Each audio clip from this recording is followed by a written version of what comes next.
Labdien, raidījums atklāt par patiesību. Pie mikrofona Tālvalds Talbergs, un šodien runāsim par smēķēšanu un smēķēšanas atkarību.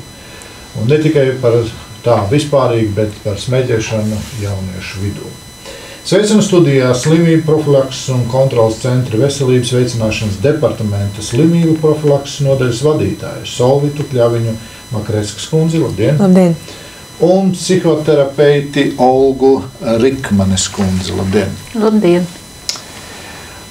Solvits kundze, jūs varētu dot kādu priekšstatu vispār, kas notiek šobrīd Latvijā. No vienas puses izskatās tā, visur ir zīmes, 10 metrus ejiet tālāk, tikai ne šeit. Jā. Varētu teikt arī, es mazāk jūtu dūmus gaisā sabiedrībā esot. Un liekas, ka diezgan optimistiski, un viss iet tā labi uz priekšu, un arvien mazāk smēķētāju, un biznesa drīz beigsies. Iet uz labu, un ceram, ka mūsu centieni arī sekmīgi turpināsies, bet, lai ieskicētu to situāciju, varbūt daži skaitļi iesākumā, jo pēc sava pētījuma datiem, 2014. gada datiem, mēs redzam, ka vēl aizvien Latvijā tas smēķējošā sabiedrības daļa ir 36%, kas ir vairāk kā trešā daļa. Bet viņi ir samazinājusies? Viņa mazinās, bet vienalga problēma ir gana liela. No tiem 36% 52% ir lielākā daļa vīrieši, un sievietes tad ir mazāk. Bet mēs arī pētot šos iedzīvotāju veselības paradumus redzam, ka iespējams tā problēma, kādēļ ir tik grūti arī atmest to smēķēšanu, ir tas, ka no tiem ikdienas smēķētājiem 22% ir tādi, kas ir ar ļoti lielu smēķēšanas stāžu, kas ir 26 un vairāk gadi, un, protams, jo ilgāks ir tas stāsts, ja to mēs tā varam nosaukt, jo ir grūtāk pēc tam ar to cīnīties. Bet, protams, nav jau tā, ka viss ir tikai slikti, kā jūs minējāt. Mūs priecē dati par jauniešiem patiesībā, jo mēs redzam tendenci, kad ir krietni samazinājies to smēķējošo jauniešu skaits, kas ir 13 līdz 15 gadu vecumā. Un tas samazinājums ir tiešām ievērojams par 39%. Un, ja tā šobrīd skatās uz visu to jauniešu kopumu, tad tie, kas tomēr tā kā nedaudz uzpīpē tajā vecumā, tas ir ap 25%. Protams, vēl ir ko daudz, ir ko strādāt. Un šeit arī jāņem vērā tas vecums, kad tad pamēģina, jo mums arī ir jāzina, no kura vecuma sākt ar viņiem runāt un mēģināt pārliecināt. Un šeit mēs redzam pēc datiem, ka savu pirmo cigareti, tā vidēji pamēģina ap 11 gadu vecumu. Un tas ir, kas tā sanāk kāda 5. klase, ja es nekļūdos, plus mīnus.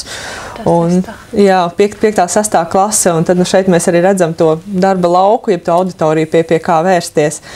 Vēl viena tāda arī svarīga lieta, ko es gribētu noteikti uzsvērt, ir šī te smēķēšana mājas vidē.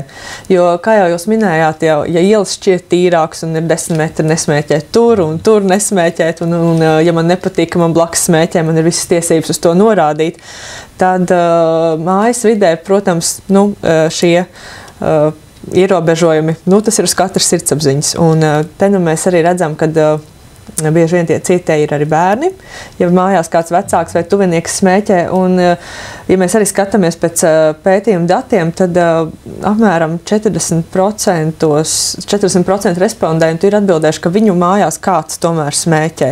Un tad attiecīgi arī var spriest, ka tie bērni, kas ir šajās mājās, bieži vien ir tie, kas ir pakļauts pasīvajai smēķēšanai, kas ir nemazāk kaitīgi un nemazāk bīstami. Īsumā tāda tā statistika par situāciju. Jūs minējāt 25–24% jauniešu, kuri smēķē.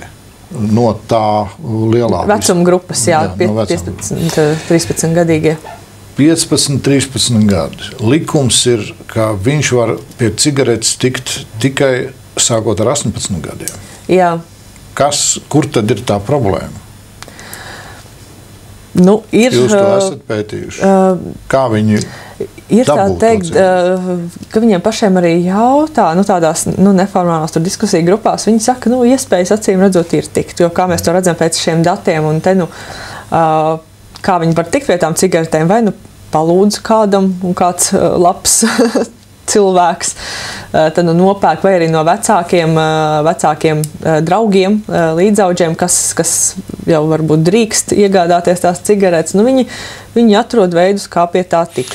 Bet jūs noteikti esat lietas kursā. Vai ir tāda kampaņa, kas, kā jūs minējāt, šo cilvēku kādu, kurš gribētu palīdzēt, kad šī kampaņa audzina viņu, un viņam saka, draugs mīļais, tu nes atbildību, ja tu kādam pat iedod no savas paciņas tikai vienu cigareti, zinot to, ka viņam vēl nav 18. Tu nes atbildību par viņu veselību. Tu faktiski posti jaunu cilvēku dzīvību. Jā, mēs esam vēl par smēķēšanu, tieši šo mēs neesam sākuši, bet ir tieši tāda kampaņa par alkohola lietošanu, jo, kā jūs zināt, tā problēma šeit ir līdzīga, kā pusauģi tiek pie alkoholiskajiem dzērieniem, un šeit mēs tiešām arī strādājam, lai veidot šo te sabiedrības apziņu, ka viņš to nedrīkst vēl darīt, un tu viņam dodot šo iespēju. Pirmkārt, tu esi atbildīgs likuma priekšā. Otrkārt, tas, ko jūs jau arī minējāt par šo te veselības un būtībā arī dzīves bojāšanu šim te jaunietim, kurš pats nav pietiekami nobriedzis, lai saprastu, kas tas ir. Vai juridiski ir kādi sodi, ja, piemēram, redz un noķer jaunieti smēķējam? Par likumiem šajā ziņā es nevarēšu tik plaši komentēt, bet jā. Bet noteikti jau nav. Ir brīdinājums izteikt, un to arī dara.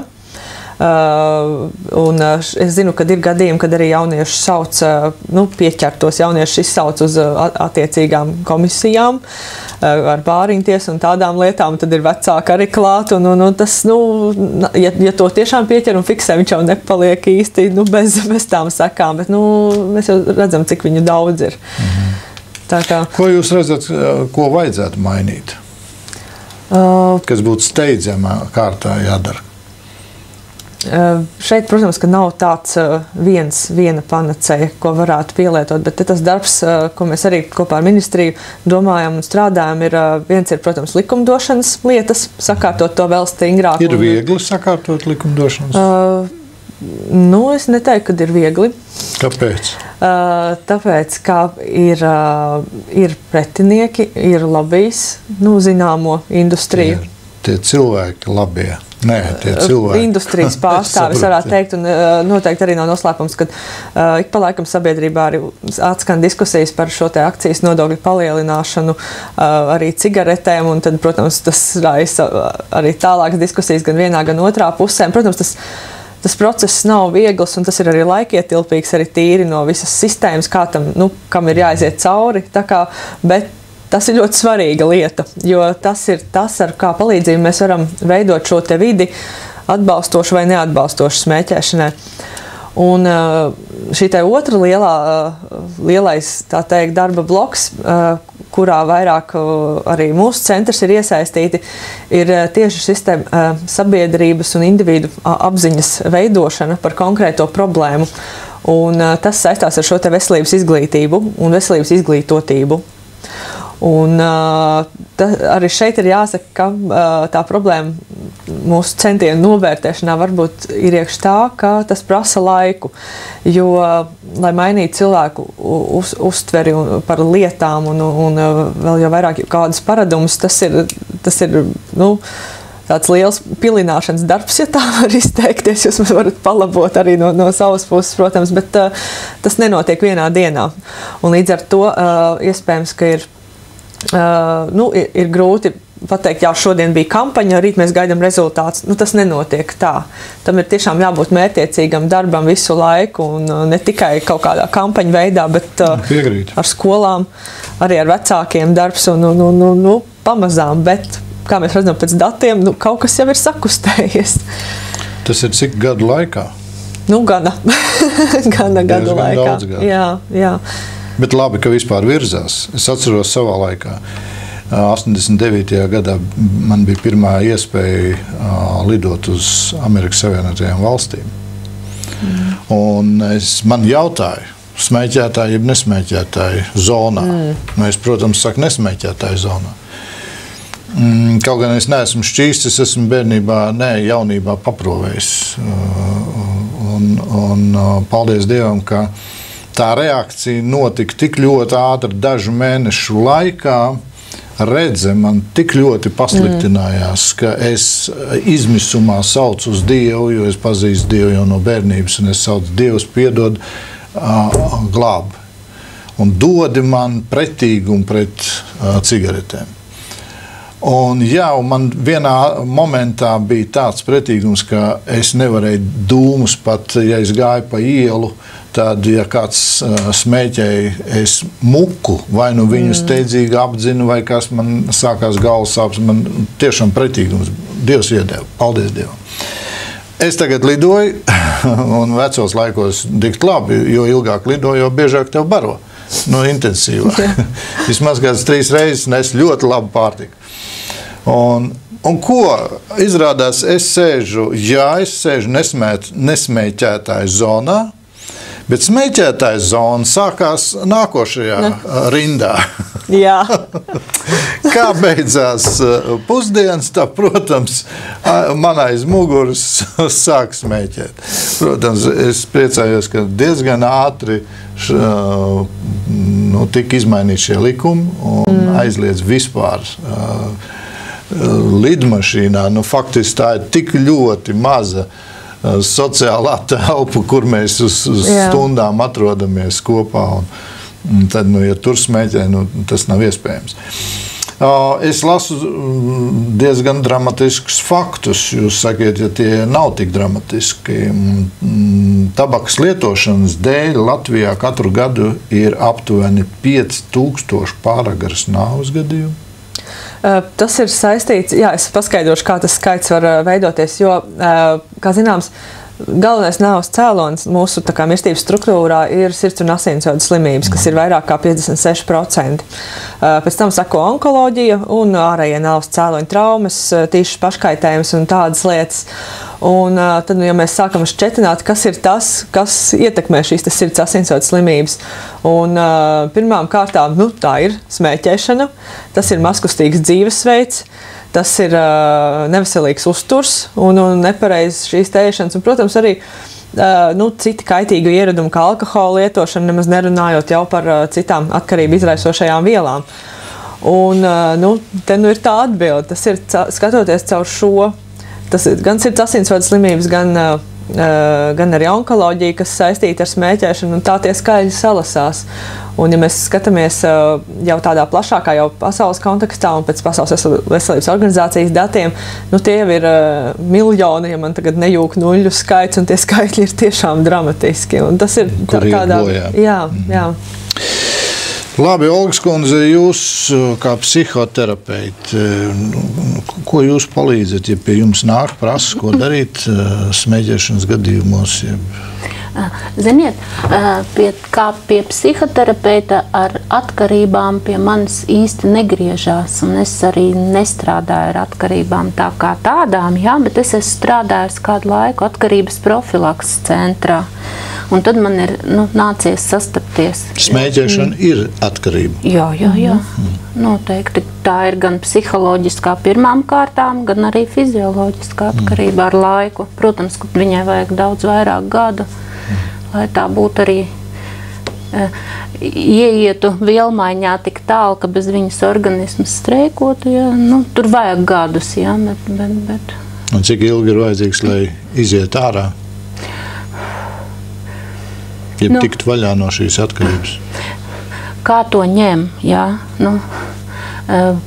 teiksim tā, kamēr organisms atjaunojās, es tos fizioloģiskos datus īsti nezinu, bet pa psiholoģisko tas ir ļoti individuāli. Jo īstenībā, cilvēkiem, kas smēķē, ir divas ilūzijas. Viena ilūzija un viena reāla lieta. Viena ilūzija, ka cigarete nomierina, un reāla lieta, ka ļoti daudzas lietas gan sociālajā dzīvē, gan personīgajā notiek jau caur to cigareti. Ja? Ir tādi tā kā rituāli un tā tālāk ļoti liels ieradums. Un tas, protams, kāpēc jūs sakat, ka ilūzija, ka smēķējot nomierina? Tā ir ilūzija. Kāpēc? Tāpēc, kad lieta ir tāda, ja, ka visos atkarības procesos pastāv tāda lieta kā abstinence. Ja? Kad lieto, tad ir labi, ja? Sākumā bišķi labāk nekā parasti pašsajūtas, ja? Bet pēc kaut kāda laiciņa, kad beidzi to cigareti šo konkrēto, ja? Sākās abstinence. Protams, tā nav tādas paģiras, tā kā pie alkohola lietošanas un nedodies pie narkotikām, jā. Bet tieši šajā gadījumā tās paģiras, cigaretes paģiras ir nervozitātes paaugstināšana. Un cilvēkam liekas, ka viņš bez cigaretes nevarēs izturēt, jo viņš paliks nervozāks, jā, kādu laiku viņš būs nervozāks nekā ar to cigareti, jā. Bet īstenībā, beidzot pīpēt, pēc kaut kāda laika, tas normalizējas, un cilvēks, varbūt viņš neatgriežas, ja viņš ļoti ilgus gadus ir nosmēķējis kaut kādā tajā laikā, kad viņam vēl nebija tā cigarete viņa dzīvē, bet īstenībā tā ir. Tad tie galvenie, kāpēc cilvēkam ir tik ļoti grūti atteikties no cigaretes, jeb no smēķēšanas? Vienkārši organisms pierod pie nikotīna, psiholoģiskā atkarība iestājās ļoti, ļoti ātri. Ļoti ātri. Ir īpaši, ja mēs runājam par jauniešiem, ja mēs runājam pie pieaugušiem cilvēkiem, ja, tad tā tas nav gluži, ja, un tas ir ļoti individuāli. Pat jaunieši es esmu redzējis smēķē un klepo un šķauda un arī nepareiz dūmus iekšā un visu ko, bet viņš vienalga to darīs. Tā doma ir, tas jautājums ir par to, kāpēc viņi to dara, jaunieši tieši. Jaunieši to dara arī divu variantu dēļ, ja? Pārsvarā lielākoties. Protams, viss ir individuāli. Ja mēs skatāmies uz jauniešiem, ja? Tādiem pusauģiem ir īpaši, ja? Pusauģu vecumā, kādas lielākās vajadzības cilvēkam ir? Kā jums šķiet? Būt piederīgam. Būt piederīgam saviem vienaudžiem, kontaktu veidošana ar saviem vienaudžiem, un sevi apliecinājums, kāpēc sienas apraksta un tā tālāk. Ja?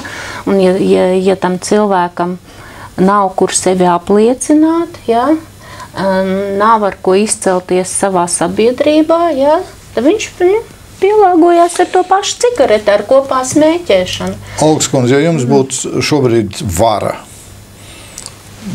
visāda veida vara, izpildu vara un arī likuma došanas vara, kā jūs rīkotos smēķēšanu, smēķētāji? Profilaksē, tieši? Ne tikai profilaksē,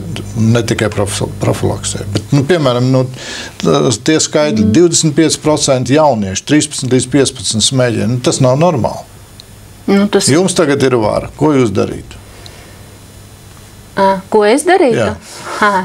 Redziet, kā iebaidīt, šajā variantā ir ļoti grūti. Tāpēc, ka saprotiet, indīgās sēnes neviens nemēģina.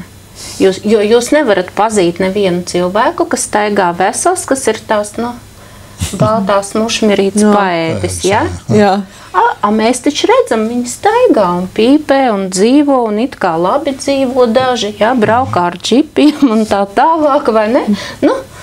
Loģiski, tāpēc paskaidrot to, ka tas ir kaitīgi veselībai, pusauģi viņiem nav tāda dzīves pieredze, ka viņi varētu, teiksim, izvērtēt tādā ilgtermiņā un tā tālāk, vai ne?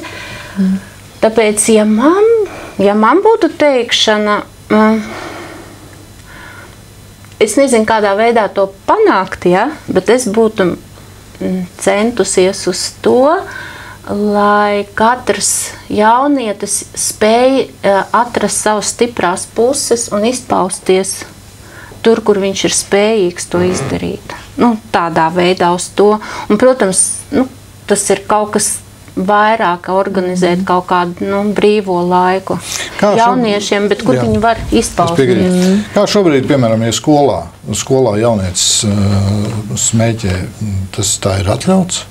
Nē, protams, ka nav atļauts skolā smēķēt, un skolām ir jādomā arī par rīcības plānu, ko darīt, ja ir šie te gadījumi.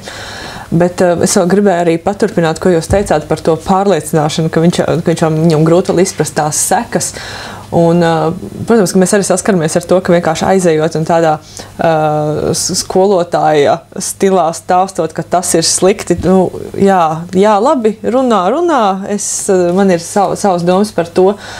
Un jāsaka, ka arī no valsts puses arī mēs esam mēģinājuši dažādos veidos, dažādas iniciatīvas veidot skolās. Varbūt atceraties, kādu laiku atpakaļ arī bija tāda lieta kā nesmēķējošā klase, kur klases tika aicināts, motivēts ar konkursu starpniecību, tā teikt, piedalīties. Un šeit tas mehānisms, kā tas darbojās, bija, ka viņiem bija jāpieskata vienam otru, ka mēs esam apņēmušies, ka mēs visu klasi nesmēķēsim, un ja kādam ir gadījies, tad, diemžēl, mēs godīgi atzīstamies un izstājamies no konkursa.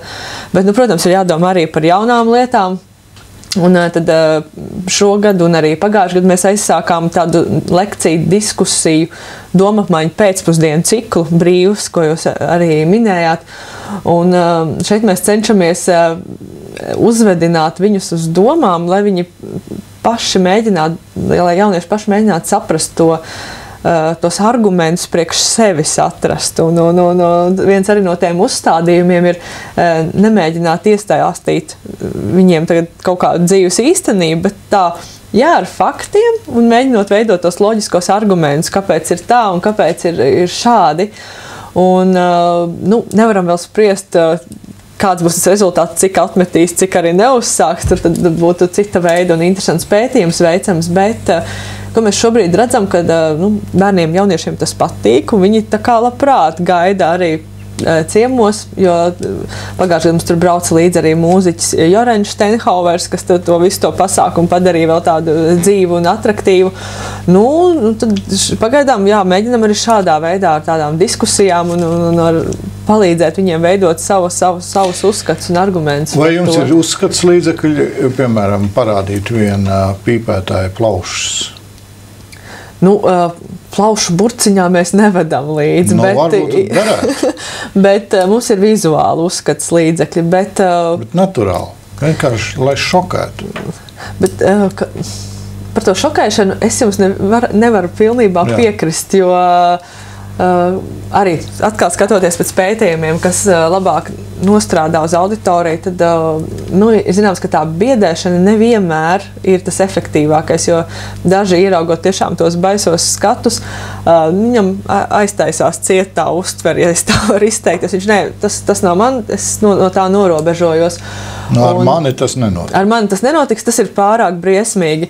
Un arī tādā elementārā ikdienas darba pieredzē, kaut vai mēs veidojam arī informatīvos materiālus, un tad arī, kam interesē un kas vēlās, viņus dodam, vajag tik atbraukt pakaļ. Un mums ir arī tāds plakāts ar mūsu tā kabinetā sauktais smēķējošais cilvēks, kur tas ir Pasaules veselības organizācijas veidots materiāls, un tur ir saliktas visas tās slimības kopā tā kā vienā cilvēkā. Tur acu slimības, tā pati nopīpētā plauša, tur jau ir jau pēda ir jau tādā stadijā, ka tur jau ir pirksti amputēti un visas šīs lietas. Un, kad nāk skolotāji un interesanti pakaļ tiem plakātiem, tās reakcijas ir ļoti dažādas. Viena saka, jā, mums šito vajag, šitas ir labs, ar šito nobiedēs, vai arī otra grupa, šito nē, tas ir pārāk traki, šito mēs negribam, kaut ko citu. Tā kā uz visiem, uz katru tas nenostrādās līdz ar to. Olgas kundze, no psihoterapijas viedokļa, šoka terapija. Kā jau teicu, es domāju, ar smēķēšanu šeit maz efektīgi. Dažos gadījumos tas var nostrādāt, bet es saku, tikmēr, kamēr redzēs pilnīgi labklājīgus un laimīgus smēķējošos cilvēkus uz ielas, tas nestrādā. Reklāmas filmas. vajadzētu mainīt, reklāmas, jeb filmas, kur smēķē, tās vajadzētu mainīt. Tās jau arī diezgan uzvedina uz domu. Ziniet, parasti, cik es zinu, ja tieši jaunieši, viņi jau nesāk, nepaskatās filmu un sāk pīpēt. Viņi savācās kompānijā, tur viņi savā starpā, nu, teiksim tā, tie bērni, kuriem ir intereses, ja, kaut kādas, kur viņi, nu, tiešām kaut kas viņiem interesē, ja, viņi citu kaut ko dara, ja, bet tie, kas un vēl ir vecāku piemērs arī, jo tajās ģimenēs, kur ir smēķējoša mamma vai tētis, tur arī tā varbūtība uzreiz ir. Gribi, jā, viņš redz, ka... Ja es atceros savu jaunību, nu, tas ir daudz gadus atpakaļ, tad mani vecāki nesmēķē. Mani apkārtējie tuvākie draugi nesmēķēja.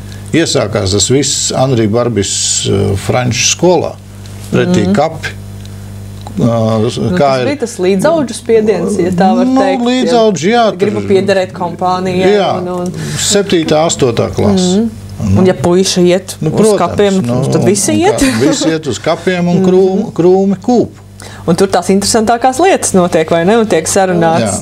Bet šeit arī turpinot par tām stratēģijām, kas varbūt strādā, nu, ļoti labs variants ir, ja tos spicos puišus, kas nu ir, tā teikt, tie viedokļu līderi un bieži vien arī izceļās ar to, ka viņš smēķē, varbūt lieto alkoholu un vēl kaut ko. Un ja viņus izdodās iesaistīt, ieinteresēt līdzaudžu izglītības programmās, ka viņam ir pašam jāiet un jāstāst, piemēram, mazākai klasē, kad pīpēt ir slikti. Bet tad, viņš pats turpina pīpēt.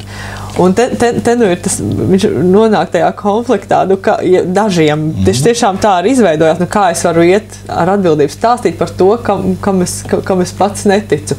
Un, nu, bieži vien tas ir gana veiksmīgi. Varbūt pat veiksmīgāk būtu, ja varētu kaut kādā veidā aiznest tādu ziņu, ka nesmēķēt ir kruta. Nu, tas tādiem puišiem, nu, teiksim, un meitenēm arī tas vēl vairāk var nostrādāt. Meitenes. Kāpēc meitenes smēķē? Nu, labi, tur veči un tas savādāk. Bet nu, kāpēc meitenes? Kāpēc sievietes smēķē? Kāpēc jaunas? Nu, tas man šokē. Zinot, ka varbūt būs mātes. Nu, ceru, katra meitene grib būt māte, kāpēc viņa auklē lēlītes. Jā, bet diez vai 15, 13 gadu vecumā šī ir tā prevalējošā doma. Nu, vēlāk arī 17, 18, 19. Arī tad viņa varbūt apzināti var, nu, kā kura. Bet par tiem iemesliem, man liekas, ka tie iemesli ir tie paši, kas puišiem piederēt baram, piederēt tai savai grupai, un ja tas tajā manā kompānijā ir sociāli akceptējams, un ja vēl tas ir stilīgi, nu, tas pats, tie pašie mehānismi sanāk. Protams. Jā. Meitenēm jau, nu, tā dzīve nav kaut kāda savādāka. Jā. Viņām nav visām ļoti jauki vecāki, un tā tālāk.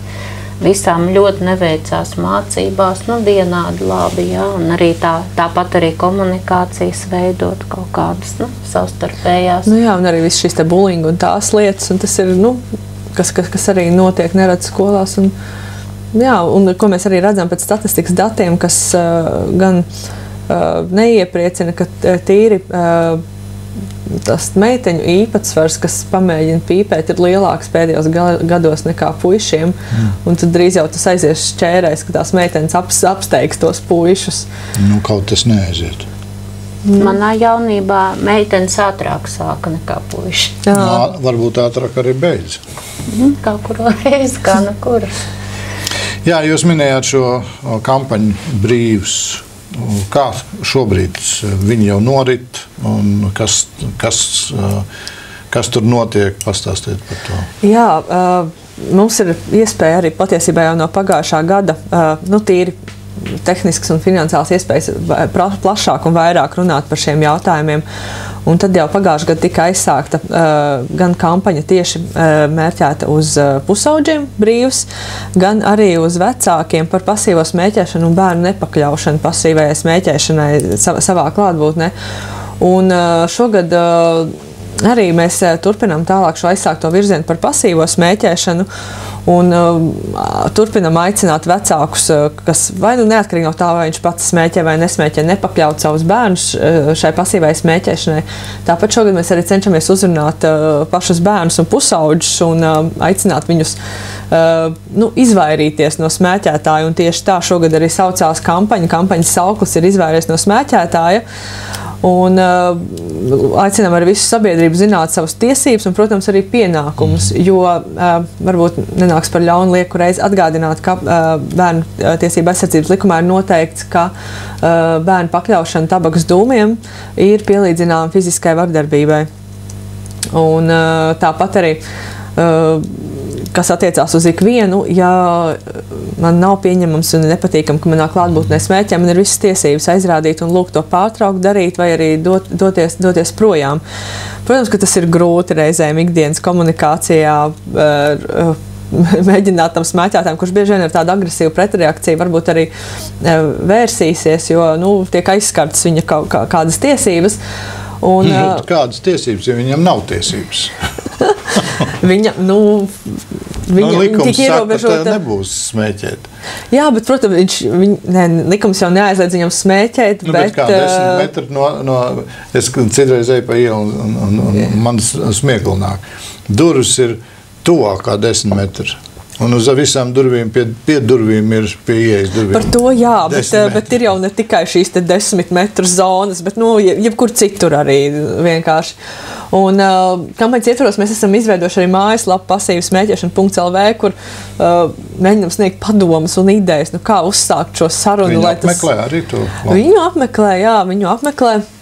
Un tur tiešām ir arī dažādas interesantas lietas saliktas, un mani pašu arī uzrunāja, tur ir sameklēti tādi interesanti sociālo reklāmu piemēri arī no citām valstīm, un ar tiešām tādi uzrunājoši stāsti. Bet, ja es te pārmetos par reklāmām runājot, tad kampaņas ietvaros arī šogad mēs turpinām demonstrēt tādu tiešām emocionālu videoklipu pret šo te pasīvo smēķēšanu, kur bērns lūdz, lai viņu pasargā no tā, ka viņam ir slikti no šiem tabakas dūmiem. Un pagājušajā gadā tas arī tika demonstrēts TV, un šogad arī nesen arī biju kino un arī demonstrējam to pirms visu pieaugušo filmām, šo te īso filmiņu. Tagad tas ir arī vēl viens tāda kampaņas aktualitāte. Un vēl par tiem 10 metriem jūs teicāt. No sabiedriskām ēkām tas ir viens, bet būtībā mēs uzskatām, ka nedrīkstētu smēķēt arī 10 metrus no jebkura bērna, jo ar ko tad tas mainās. Un tas ir arī viens no tādiem kampaņas ziņām, ko mēs popularizējam, un kampaņas ietvaros tad ir tapusi arī tāda uzlīme, līdzīgi kā jūs varat vizualizēt, kā uz durvīm līmē nesmēķēt 10 metrus no ieejas. Tāpat ir uztapusi arī tāda atstarotājas uzlīme, ko var uzlīmēt uz somas vai uz bērnu ratiņiem. Uzmanību bērns nesmēķēt tuvāk par 10 metriem. Un šādas uzlīmes arī, ja vēl nav paņemts viss, tad ir pieejams mamām LV birojā.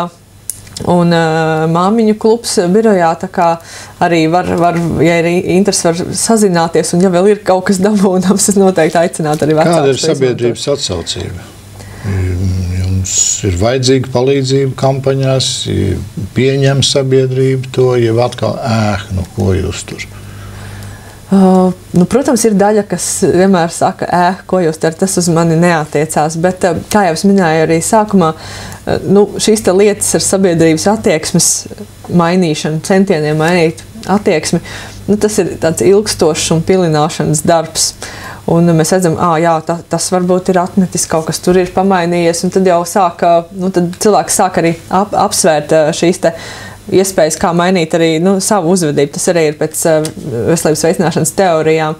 Un arī tāds piemērs kaut vai par velo braucējiem un skrējējiem Rīgas ielās tāpat. Jā, atceramies kādus 5-6 gadus, stipri mazāk bija, bet tagad, ja paskatās vakarā, tur viens skrien, otrs skrien pārītis, brauc ar riteņiem. Tāpat kā ar kuru šo procesu mēs arī mācāmies no apkārtējās sabiedrības, kas notiek, un tas, protams, tas ir ņem laiku daudz. Faktiski tas iedrošina. Kā būtu, ja uzlikt lielu cenu cigaretē? Es nezinu, cik viņas tagad maksā, bet, teiksim, 1 cigarete, 1 eiriks. Tas nebūtu slikti. Cik tur paciņā viņas ir? Es nezinu, laikam kāds 10, 20. Jā. Mēs sākot kampaņu, mēs vēl gājām pētīt, kādas ir tās cenas veikalā. Un, ja es nemaldos, man liekas, bija ap 4-5 eiro. Es godīgi sakot, plus mīnus, kas, manuprāt, tas nav lēti. Un, ja tā pareiķina, cik tad mēnesī tāds, kārtīgs smēķētājs, man liekas, turpat ap 100 eiro vai tik ne, tiešām nokūpina gaisā.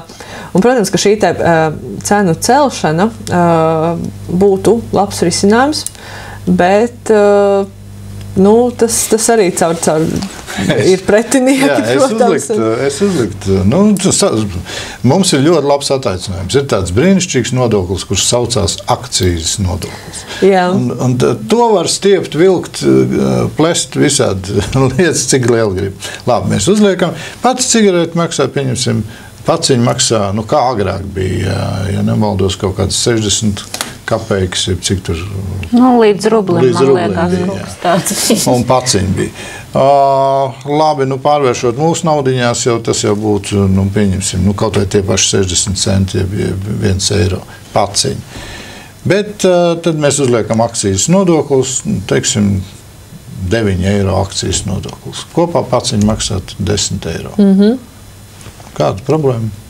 Man interesē Olgas kundze jūsu viedoklis, tīri no psiholoģiskā skatījuma. Kas tad notiek?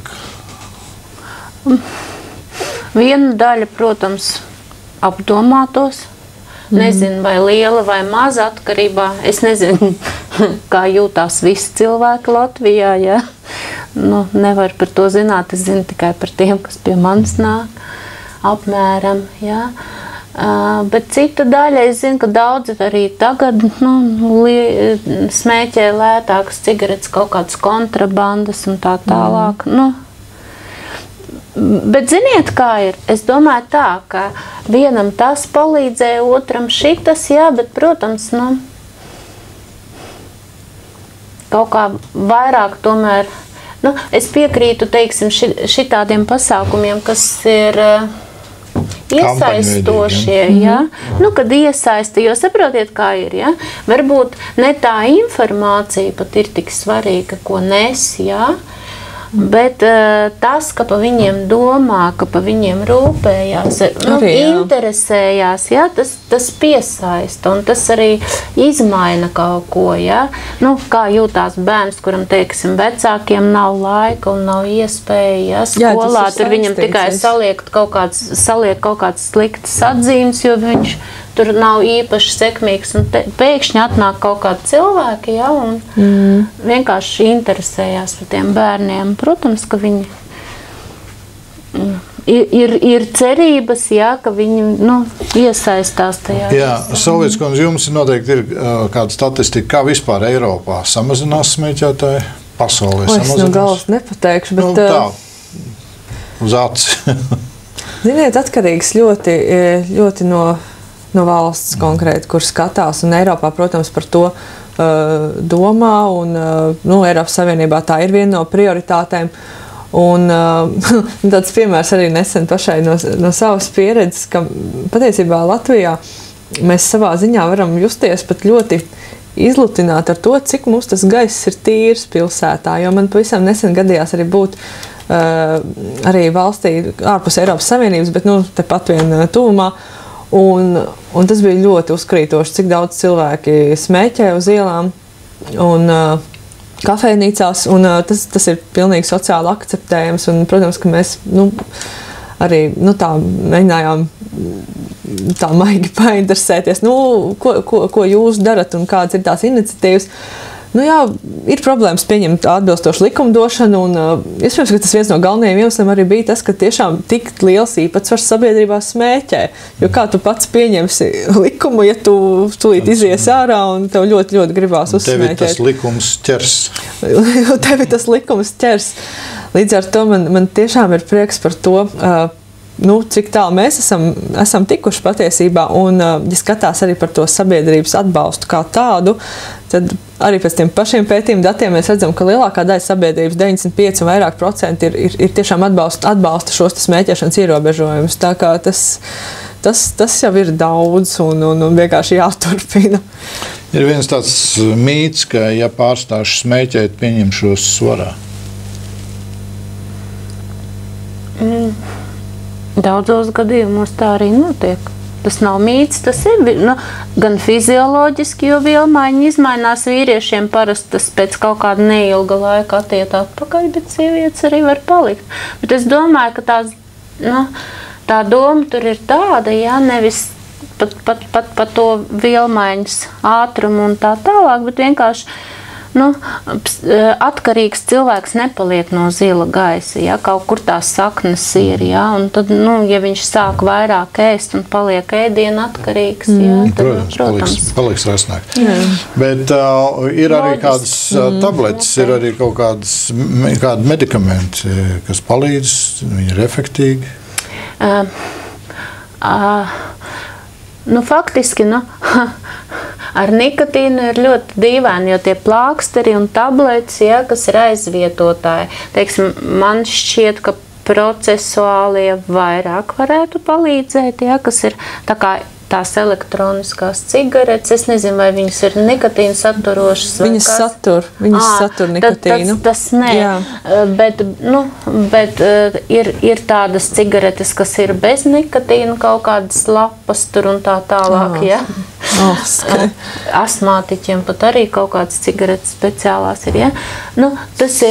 Tas palīdz no tā tikt vaļā kaut kādā brīdī, bet, protams, tas neizsaka. Bet kā var, nezinu, pa cigaretēm, es domāju, pa nikotīnu saturošiem plāksteriem un tabletēm, Slimību profilaks un kontrolas centra mājaslapā attiecībā par šīm elektroniskajām cigaretēm saka tā, ka gribētos ticēt, bet tā tomēr nav, kā elektroniskās cigaretes labs veids, kā atmest smēķēšanu. Tas tomēr tā nav.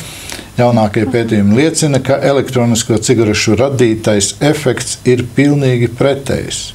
Smēķētāji, kas izvēlas elektroniskās cigaretes, kā īsto cigarešu aizstājēju, patiesībā smēķēšanu atmet daudz retāk. Pāriet uz citu veidu, jo tas nikotīns jau tur saglabājās.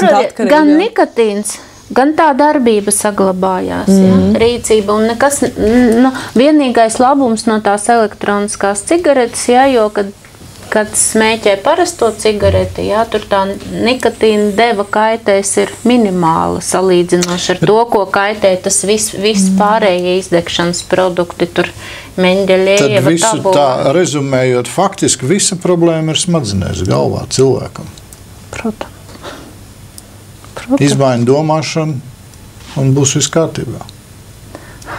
Bet tas ir tas grūtākais. Tur tā problēma šķiet, ka smadzenes, redziet, ka lēnām uzkrāja pieredzi, jo vairāk viņas ir uzkrājušas pieredzi, jo grūtāk viņam pārveidoties. Protams.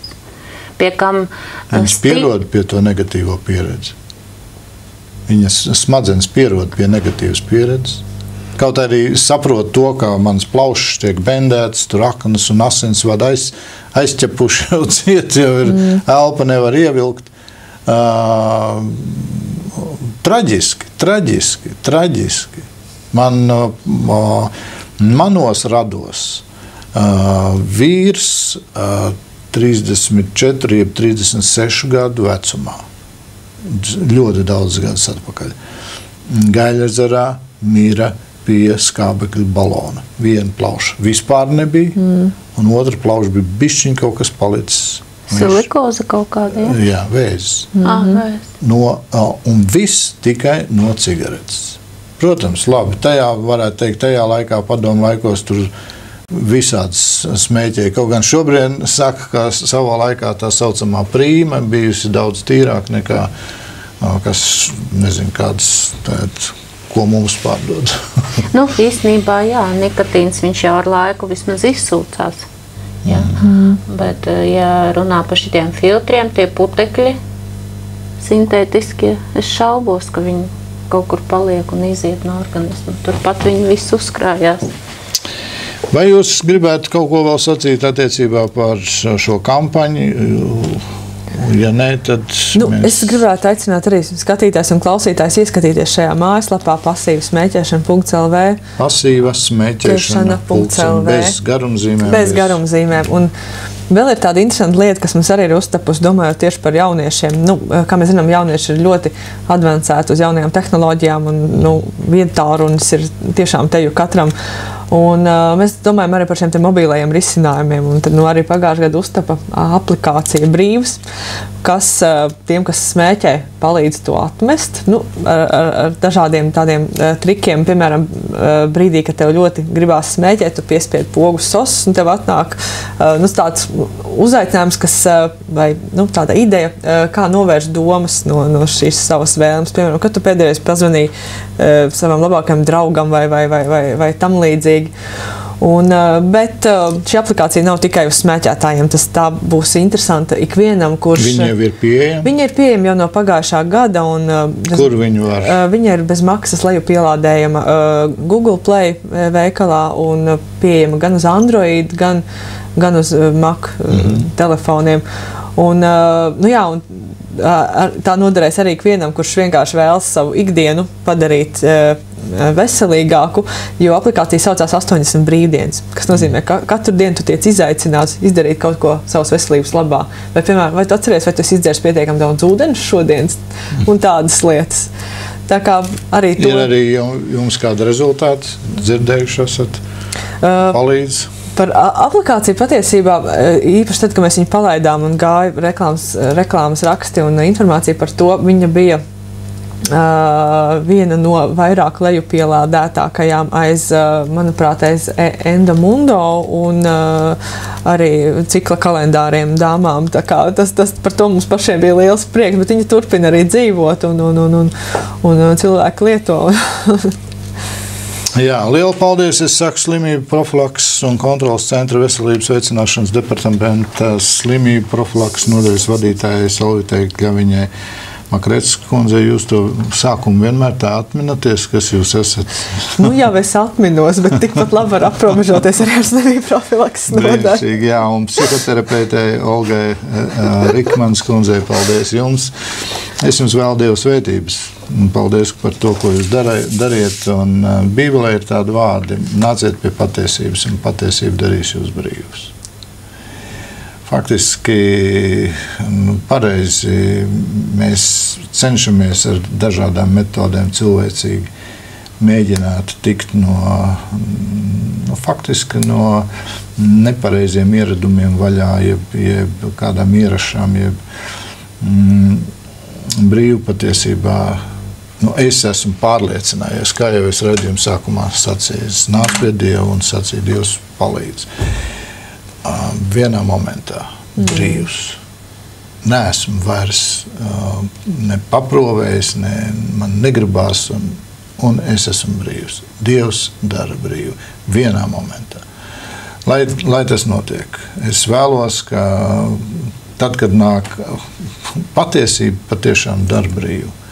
Jūs jau to arī darat. Jūs sakiet par patiesību dažādos veidos. Jā. Vienalga vai parāda kolbā kādu plaušiņu, tā ir kur patiesība.